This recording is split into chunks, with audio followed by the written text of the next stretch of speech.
ஓம் முருகா போற்றி. நாளை மகா கந்த சஷ்டி விரதம் ஸ்டார்ட் ஆகுதுங்க. யாரெல்லாம் நாளைக்கு மகா கந்த சஷ்டி விரதம் ஸ்டார்ட் பண்ணுறீங்கன்னு சொல்லுங்கள்.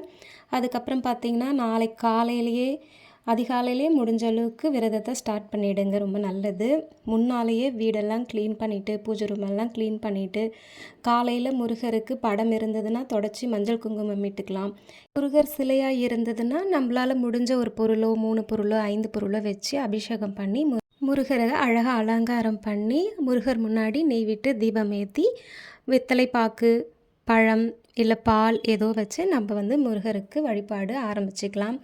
அதே மாதிரி 6 நாளும் இதே மாதிரி நம்மளால் முடிஞ்சது காலையிலேயே பூஜையை முடிச்சுட்டு மாலையும் இதே மாதிரி விளக்கேற்றி முருகருக்கு நம்மளால் முடிஞ்ச மந்திரங்கள் எல்லாத்தையும் சொல்லி முடிச்சுட்டு சூரசம்ஹாரம் அன்னைக்கு பார்த்திங்கன்னா ஈவினிங்காக நம்மளால் முடிஞ்சது தயிர் சாதம் சர்க்கரை பொங்கல் இதெல்லாம் வச்சு நெய்வேத்தியம் பண்ணி சாமி கும்பிட்டுக்கலாம். திருக்கல்யாணம் அன்னைக்கு முடிஞ்ச அளவுக்கு திருக்கல்யாணம் பார்த்துட்டு விரதத்தை முடிக்கிறது ரொம்ப விசேஷங்க.